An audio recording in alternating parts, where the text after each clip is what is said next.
Assalamualaikum. Pagi ini, izinkan saya bercerita tentang bagaimana seorang ibu berusia lebih dari 60 tahun harus tidur di ruang tamu rumahnya sendiri. Ya, kamar yang dulu saya tempati bersama almarhum suami, kamar yang saya rawat puluhan tahun, tiba-tiba disita oleh menantu saya sendiri. Saya tidak pernah membayangkan, di usia senja, saya harus merasa seperti tamu di rumah yang saya bangun dari nol. Kalau kamu berada di posisi saya, apa yang akan kamu lakukan? Diam? Mengalah? Atau melawan? Sebelum lanjut, kalau kisah seperti ini menyentuh hati kamu, jangan lupa subscribe dan tulis pendapatmu di kolom komentar. Karena mungkin, cerita ini juga sedang terjadi di rumah seseorang hari ini. Nama saya Sulastri. Tahun ini usia saya 63 tahun. Rambut saya sudah hampir seluruhnya memutih. Langkah saya tidak lagi secepat dulu, tapi ingatan saya tentang rumah ini masih sangat jelas. Rumah sederhana ini bukan hanya bangunan berdinding semen dan beratap genteng. Rumah ini adalah saksi perjuangan saya dan almarhum suami dari nol. Kami dulu memulai dari berdagang kecil-kecilan di pasar. Panas, hujan, lelah, semua kami lalui. Sedikit demi sedikit uang kami kumpulkan sampai akhirnya berdirilah rumah ini. Tidak besar, tapi cukup. Setiap keramiknya kami pilih sendiri. Setiap jendela dipasang dengan penuh harapan. Kamar utama, kamar yang kini bukan lagi milik saya, adalah tempat paling berharga dalam hidup saya. Disitulah saya dan suami berbagi cerita sebelum tidur. Disitulah kami menghitung uang hasil dagang sambil tertawa, karena seringkali jumlahnya tidak seberapa. Tapi hati kami penuh syukur. Di dinding kamar itu masih tergantung foto pernikahan kami yang sudah mulai menguning dimakan usia. Setelah suami saya meninggal 5 tahun lalu, kamar itu menjadi tempat saya berbicara pada kenangan. Setiap malam saya duduk di tepi ranjang, memandangi foto beliau, seolah masih ada teman untuk berbagi cerita. Disitulah saya merasa paling dekat dengannya. 2 tahun lalu, anak laki-laki saya, Raka, menikah dengan seorang perempuan bernama Dina. Saya menyambutnya dengan tangan terbuka. Saya pikir, kehadiran mereka akan mengusir sepi yang sering datang diam-diam saat malam tiba. "Ibu senang sekali kalian tinggal di sini," kata saya waktu itu. Dan itu benar-benar tulus. Awalnya, semua berjalan baik. Dina terlihat sopan. Ia sering membantu di dapur, meskipun caranya berbeda dengan cara saya. Ia lebih suka memasak cepat, memakai bumbu instan. Saya tidak mempermasalahkan. Saya pikir, setiap generasi punya caranya sendiri. Namun perubahan kecil mulai terasa. Suatu sore, Dina masuk ke kamar saya tanpa mengetuk terlalu lama. Ia berdiri di ambang pintu sambil memperhatikan ruangan. "Ibu, kamarnya luas sekali ya," katanya sambil tersenyum tipis. Saya tersenyum kembali. "Iya, dari dulu memang kamar ini paling besar." Ia melangkah masuk, menyentuh lemari kayu jati tua yang sudah menemani saya puluhan tahun. Kalau saya dan Raka pakai kamar ini, sepertinya lebih nyaman. Soalnya dekat kamar mandi juga. Kamar kami sekarang agak sempit. Kalimat itu diucapkan ringan, seolah hanya usulan biasa. Saya terdiam beberapa detik. Hati saya seperti disentuh sesuatu yang dingin. Tapi saya tidak ingin terlihat keberatan. Saya hanya menjawab pelan, "Memangnya kamar kalian kenapa, Nak?" "Tidak apa-apa sih, Bu. Cuma kurang lega. Ibu kan cuma sendiri, kamar kecil juga cukup." "Cuma sendiri." Kata itu membuat dada saya sesak. Benar, saya memang sendiri. Tapi apakah karena sendiri, maka ruang saya juga boleh diperkecil? Apakah kenangan saya juga ikut dipersempit? Saya mencoba mengabaikan ucapan itu. Saya pikir mungkin hanya wacana sesaat. Namun seminggu kemudian, saat saya pulang dari pengajian, saya melihat pintu kamar saya terbuka lebar. Beberapa pakaian saya sudah terlipat rapi di kardus. Sprei ranjang sudah diganti dengan yang baru, berwarna cerah. Saya berdiri terpaku. Dina keluar dari kamar sambil membawa bantal. "Oh Bu, Ibu sudah pulang? Ini tadi aku dan Raka sepakat tukar kamar ya. Barang-barang Ibu sudah kami pindahkan ke kamar belakang. Lebih tenang kok di sana." "Sepakat. Sepakat dengan siapa?" Saya melangkah pelan ke kamar belakang. Kamar itu dulunya gudang kecil. Ventilasinya hanya satu, jendelanya kecil, dan dindingnya sedikit lembab. Lemari tua saya diletakkan di sudut. Terlihat terlalu besar untuk ruangan sekecil itu. Tempat tidur saya tampak sempit terjepit di antara tembok dan meja kecil. Saya duduk di tepi ranjang baru saya. Lutut saya terasa lemas. Tidak ada yang bertanya apakah saya setuju. Tidak ada diskusi. Hanya keputusan. Malam itu, untuk pertama kalinya sejak suami saya meninggal, saya merasa benar-benar sendirian. Saya memandangi langit-langit kamar kecil itu. Tidak ada foto pernikahan. Tidak ada bau kayu jati dari lemari lama yang biasa menyambut saya. Saya mencari foto suami saya. Tidak ada di dinding. Tidak ada di atas meja. Dengan tangan gemetar, saya kembali ke kamar besar yang kini sudah berubah. Sprei baru, hiasan dinding baru, bahkan posisi ranjang diubah. Foto pernikahan saya sudah tidak tergantung lagi. "Dina, foto Ibu di mana?" tanya saya pelan. "Oh itu, Bu, tadi aku simpan dulu. Soalnya temanya kurang cocok dengan dekorasi kamar." Jawabnya ringan. "Kurang cocok." Kenangan saya dianggap tidak cocok. Saya kembali ke kamar kecil sambil membawa foto itu. Saya letakkan di meja kecil dekat ranjang. Bingkainya sedikit retak di sudut, mungkin terbentur saat dipindahkan. Air mata saya jatuh tanpa suara. Saya tidak marah. Saya tidak berteriak. Tapi hati saya seperti diremas perlahan. Saya mulai merasa seperti tamu di rumah sendiri. Beberapa hari berikutnya, saya mencoba meyakinkan diri bahwa ini hanya soal kamar. Hanya soal ukuran ruangan. Tidak lebih. Namun setiap kali saya melewati kamar besar itu dan mendengar tawa mereka dari dalam, hati saya terasa nyeri. Bukan karena iri, tapi karena saya tahu, ruang yang dulu menjadi tempat saya membangun keluarga kini seolah bukan milik saya lagi. Saya mulai membatasi diri. Saya lebih banyak di kamar kecil. Saya tidak lagi duduk lama di ruang tengah.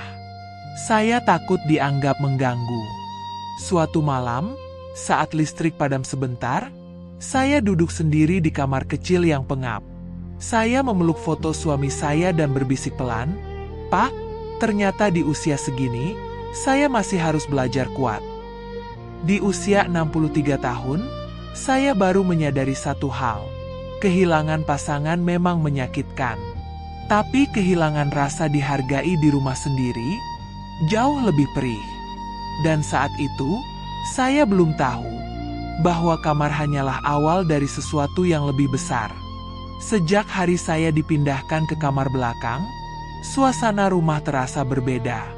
Bukan hanya karena saya tidur di ruangan yang lebih sempit, tetapi karena perlahan-lahan saya merasa seperti orang yang menumpang. Awalnya saya mencoba berpikir positif. "Sudahlah, hanya kamar," kata saya pada diri sendiri. Saya tidak ingin dianggap ibu yang sulit. Saya takut kalau saya banyak bicara, Raka akan merasa tertekan di antara saya dan istrinya. Namun ternyata, diam saya justru dianggap persetujuan. Beberapa minggu setelah pertukaran kamar itu, ruang tamu mulai berubah. Kursi kayu tua peninggalan almarhum suami, yang selalu saya bersihkan setiap pagi, tiba-tiba tidak ada di tempatnya.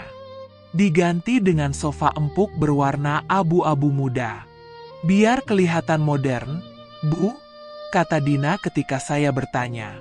Saya mengangguk pelan. Padahal kursi kayu itu bukan sekadar kursi. Di sanalah suami saya biasa duduk sore hari sambil minum teh hangat. Di sana pula Raka kecil dulu sering memanjat ke pangkuan ayahnya. Sekarang, kursi itu entah di mana. Saya mulai melihat perabot lama lain menghilang satu persatu. Lemari kecil di sudut ruang makan diganti rak minimalis. Taplak meja bordir buatan tangan saya disimpan karena dianggap terlalu ramai. Bahkan jam dinding tua yang berdetak keras tiap malam pun diganti dengan jam digital tanpa suara. Rumah ini memang masih berdiri di tanah yang sama. Tapi rasanya bukan rumah yang dulu saya kenal. Suatu sore, saya memberanikan diri berbicara pada Raka. Kami duduk di dapur ketika Dina sedang keluar membeli sesuatu. "Nak, Ibu ingin bicara sebentar." Raka terlihat sedikit tidak nyaman. "Ada apa, Bu?" "Ibu tidak keberatan kalian tinggal di sini. Ibu senang rumah ini ramai. Tapi Ibu merasa sedikit tersisih." Raka menghela napas pelan. "Maksud Ibu?" "Soal kamar, soal barang-barang lama. Ibu hanya ingin dihargai. Diajak bicara dulu sebelum diputuskan." Raka terdiam beberapa detik, lalu berkata, "Sudahlah, Bu. Dina cuma ingin rumah ini lebih nyaman. Ibu kan tidak ribet. Pasti bisa menyesuaikan." "Tidak ribet." Kata itu kembali menghantam saya.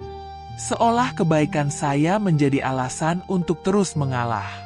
"Ibu bukan tidak bisa menyesuaikan, Nak. Tapi Ibu juga punya perasaan." Raka terlihat gelisah. "Bu, jangan buat suasana jadi tidak enak. Dina nanti tersinggung." Kalimat itu seperti menempatkan saya di sisi yang salah. Seolah saya yang memulai masalah. Sejak percakapan itu, saya mulai menyadari bahwa posisi saya di rumah ini berubah. Saya bukan lagi kepala rumah. Saya hanya orang tua yang tinggal bersama anaknya. Suatu malam, tanpa sengaja saya mendengar Dina berbicara dengan temannya melalui telepon di ruang tengah. Pintu kamar saya sedikit terbuka, dan suaranya terdengar jelas. Ya, memang rumahnya atas nama Mama Raka, tapi nanti juga jadi punya kami. Pelan-pelan saja.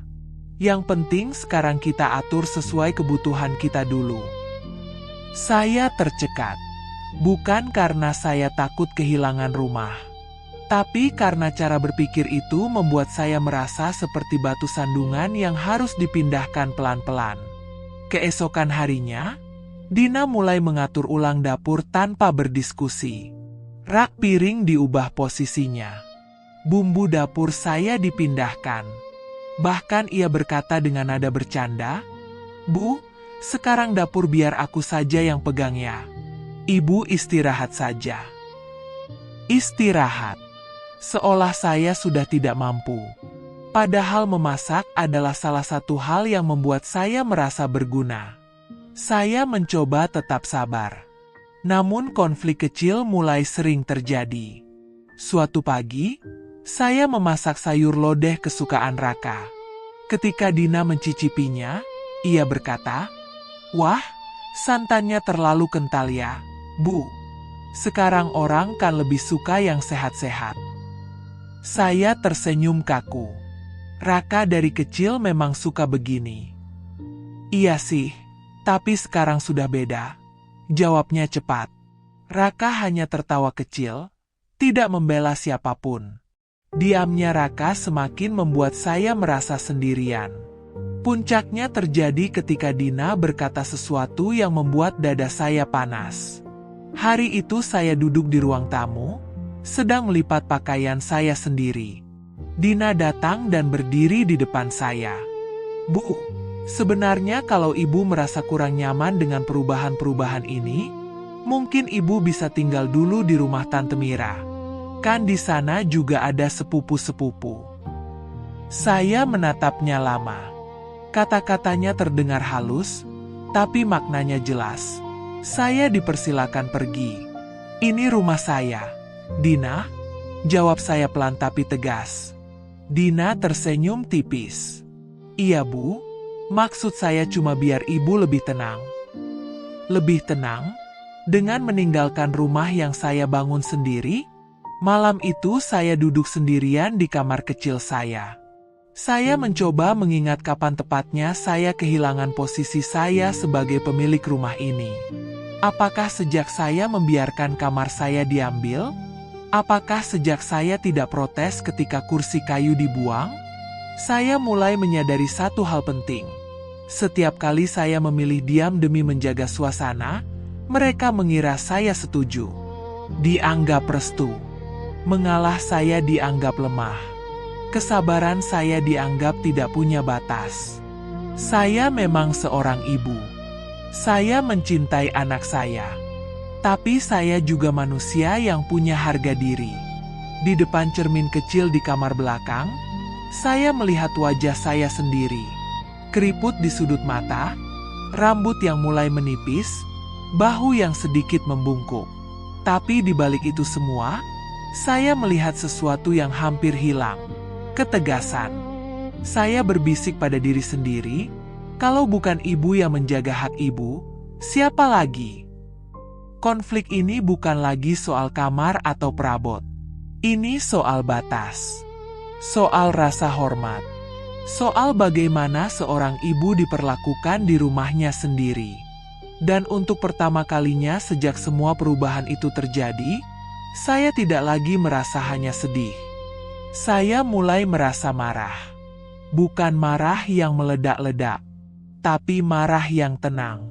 Marah yang perlahan berubah menjadi keputusan. Saya tahu, setelah ini, sesuatu harus berubah. Malam setelah percakapan itu, saya tidak langsung bertindak. Saya bukan orang yang terbiasa mengambil keputusan dalam keadaan emosi. Usia 63 tahun mengajarkan saya bahwa keputusan terbaik lahir dari kepala yang dingin, bukan hati yang panas. Saya duduk sendirian di kamar kecil saya. Lampu redup menggantung di langit-langit yang sedikit mengelupas. Angin dari ventilasi kecil berhembus pelan, membawa suara televisi dari kamar besar, kamar yang dulu milik saya. Saya memandangi foto almarhum suami. Bingkai kayunya sudah retak sedikit di sudut. Saya usap permukaannya pelan.